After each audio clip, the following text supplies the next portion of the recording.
Good morning. It's 8:41 on this Thursday. We have in-studio guests, and Menji stuck around too. Menji, look who we have in studio this morning. We have Oscar and we have Stephanie, and they are here to talk about the Walk to End Alzheimer's, which is coming up. That's next Saturday. Yes. Next Saturday at Bridgeport Park. You guys are always usually at Bridgeport, yes? Yes. Year after year after year. And first, before saying anything, thank you, because this particular subject is very near and dear to my heart. And then I think, you know what? It's way too common. I bet you most of our listeners have someone who is dealing with this. Am I on track here by saying that? Absolutely, yes. And it's kind of something that is taboo to talk about. Why? What? And yeah, it's just kind of how it is. It's like what I found is people, let's say with a cancer diagnosis, they get a cancer diagnosis and their life changes instantly. Whereas Alzheimer's is something that it happens over a period of time. There's not one pivotal point, and so it's something where people, I think people kind of avoid it. Some cultures don't even believe that it really exists. So we're trying to get over that stigma of Alzheimer's disease. Creating awareness, because you're right. I think people get scared that I'm losing my mind, I'm forgetting little things here and there, and we don't talk about it. Oh, it's just because they're aging. Well, we got young people doing it, getting the disease as well. There is early onset. Yes. What has been in your because you're in the thick of things, what's been the earliest age that you've encountered with someone who has early onset? I mean, I've seen people like as young as 45 that they're getting early onset Alzheimer's, Really? frontal lobe dementia, which is 45. It's like someone could be still kicking. Then so it's really really devastating. What do you do with someone who is only 45 years old who is showing signs? Now, from what I understand, just from my limited knowledge, and I think I'm pretty up on things. But whenever experts come in, I know that I'm quickly shown that I only have limited knowledge. So, when we talk about Alzheimer's or, senility, and I'm using air quotes, right? Dementia, there are different types of dementia, Alzheimer's and senility. And I think our grandparents, maybe, or our grandparents used to just say, oh, senile. Right? Yep. And that was it. That was the end of discussion. We didn't really talk about specifics or what can be done. So let's try and peel back the onion a little bit here. What are the differences between just a dementia? Are there different types of dementia? Are there different types of Alzheimer's? What are we looking at? I'm like Stephanie. Yeah. So dementia is kind of the umbrella term for memory loss. And then there are a bunch of different types of dementia. So Alzheimer's is just the most prevalent type of dementia. And so what I found really interesting is that, a lot of people think that as you get older, your memory just goes. And there is a little bit of, your memory deteriorating as you get older, but that is very different from getting a disease such as Alzheimer's disease. So the biggest thing I learned when I first started volunteering with the Alzheimer's Association is if somebody has Alzheimer's, that most of the time that is what they pass away from, is that basically the disease attacks their brain, and that they essentially get to a point where their brain forgets to tell their body to breathe, forgets to tell their heart to beat, and that's how they pass away, which is just devastating. That's amazing to hear something like that. Actually, that was my dad. So my story was about watching my dad go through that process. I lost my dad a little over a year ago, and he lived with me during that process, the last years of his life. And so I seen him losing a task, and you didn't know what task he was going to lose. Whether it was going to be, picking up a spoon, right, or saying, "Where's the restroom?" or just feel lost. When did he start to develop symptoms or signs, Oscar? 5 years prior to him passing. So he was in his 80s. My dad started in his 80s. He was a strong man. Didn't take any medication in that.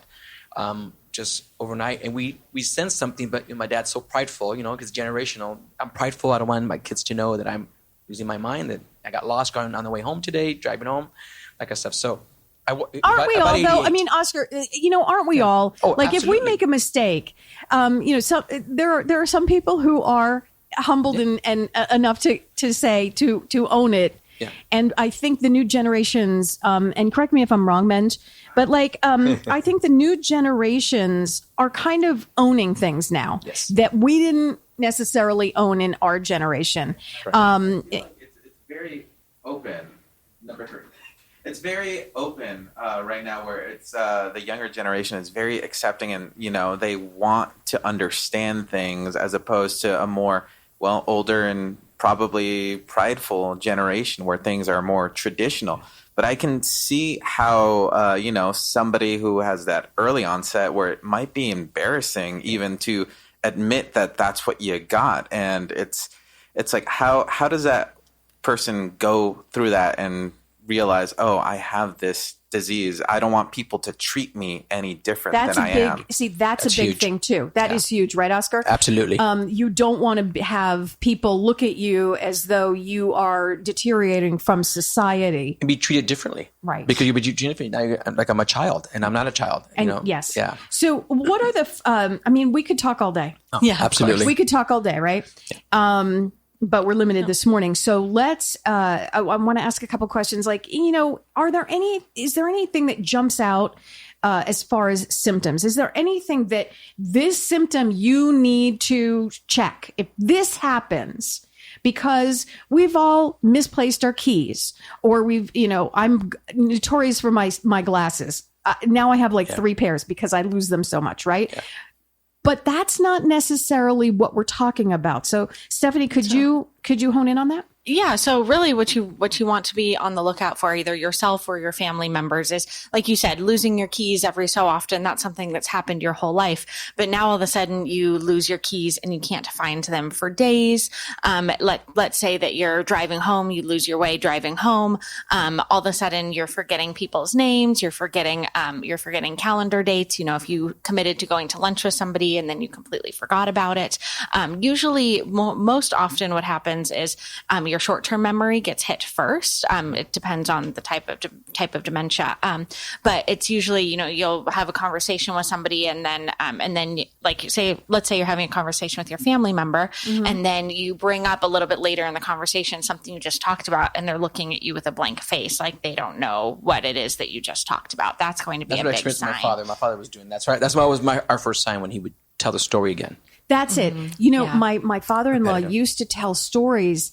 And then he would tell them at lunch, and then dinner time would come and say, "Hey, listen, I have a story about blank." And we'd look at each other going, "But we heard this 2 hours ago, right?" Yes. Is that what we're looking for? Yeah, yes. Absolutely. It's a common characteristics. Okay. Yeah. And the best thing you can do, the best thing anybody can do, is get some early intervention. And so, right now, you can go talk to your primary care provider, you can talk to a neurologist. And right now it's becoming a lot more prevalent that these providers are really aware of the disease and what you can do. It used to be there's nothing you can do. It's just you're managing symptoms. And now there are things that some diseases can be treated. They can,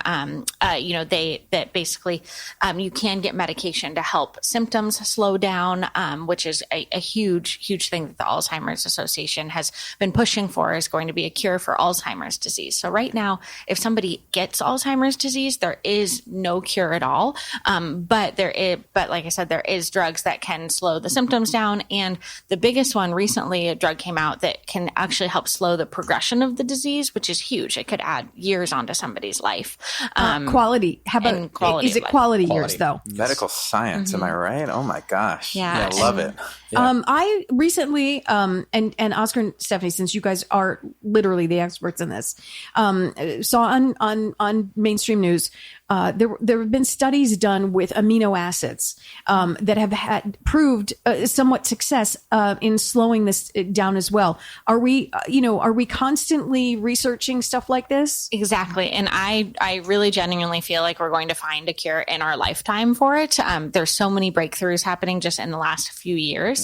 And so that's really why we're here and why we're doing the Walk to End Alzheimer's. So the Walk to End Alzheimer's is a community event that's happening in communities all over the country, raising raising money for the Alzheimer's Association with the number one goal of to try to find a cure for the disease. And so the majority of money being raised is going to research. And so that research is what's funding all of this, the breakthroughs and the drugs and everything. So I think we are going to find a breakthrough. What do we need? What do we need to walk? It's next Saturday at Bridgeport Park. It is absolutely, you guys pick the best time of year. It's always in October. Yes. And it's like the best time because it's not too hot. Right. You're not sweating, and it can be a beautiful walk. Yes. And through the course that you guys make up. And how do we get involved? How do we walk? How do we maybe sponsor someone who is walking? Tell us all the details so we can get involved. Yeah, so we're really excited about the walk. We're expecting 700 to 800 people to come, which is going to be fantastic. We have a lot of great sponsors, a lot of people signed up to walk right now. So how it works is it's free to come to the event, free to do the walk. You don't have to, there's not a registration fee or anything, but we encourage everybody to fundraise. So if you fundraise at least $100, you get a t-shirt. And then if you fundraise more, we have more prizes after that. And this is a very family friendly walk. So we're going to have a big kids fun zone. Kids fun zone. Yeah. Caesar's or Oscar's in charge of the kids family fun zone. Okay, tell me, Oscar, what's the fun zone? The fun zone is a family focused area that's dedicated to young people, kids, adults, with characters. Big size, chess game. There's even activities, painting, and there's dog scarves, and there's some activity scarves and something like that. Star Wars characters are coming. Yeah, so a lot of just fun activities to everybody get involved in that. And then we have different booths that we're going to have as well, or tents that are going to have informational. It's going to be a big thing. Yes, it's really fun. Quite honestly, it's always a big thing. It's always fun.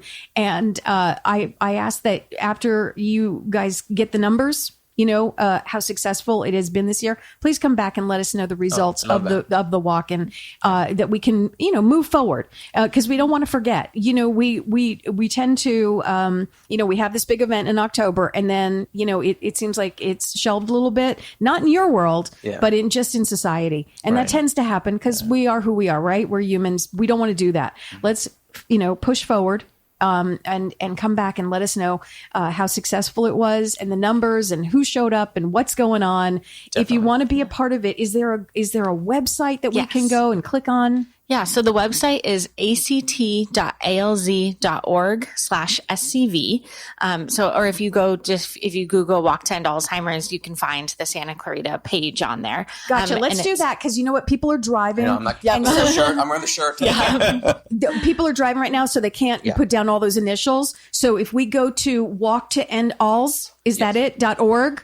It's act.alz.org. Yeah. Okay. But if you Google Walk to End Alzheimer's, you'll be able to find it. It'll come right up. And then it'll let you the local area, and then you just pick up the Santa Clarita one. Fantastic. Mm-hmm. It is next Saturday at Bridgeport Park.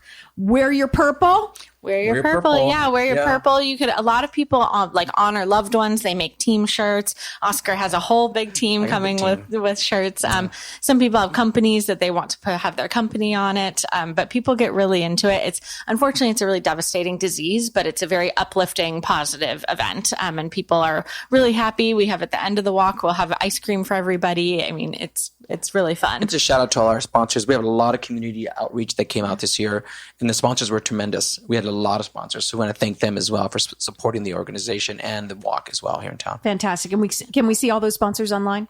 Yes. Where are they on your website? Yes. Fantastic. Oscar, Stephanie, thank you so much for coming in. Like I said, we could talk about this forever, and I do want you to come back to see those results and see where we stand. And hopefully the next time you guys do come in, we have a little bit more information. Maybe something else is in the works to help at least slow, if not cure. Absolutely. Thanks, that's what guys. we all want. Appreciate it so much. You. How are we all doing today?